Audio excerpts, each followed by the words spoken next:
Hi everyone! Welcome to Luto ni Diana! Today, gagawa tayo ng steamed rice cake. Hindi pa huli ang lahat, pwede pa ito ihanda sa darating na bagong taon. So, keep on watching!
So, ayan guys ang ating steamed rice cake. Lagyan nyo ng star margarine or butter habang mainit pa. Then, cheese. Naku, ang sarap at ang lambot.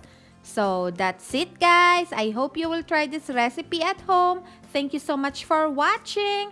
Please don't forget to like, subscribe, and hit the notification bell para lagi kayong updated kung may bago akong video. Bye and happy holidays! Mwah!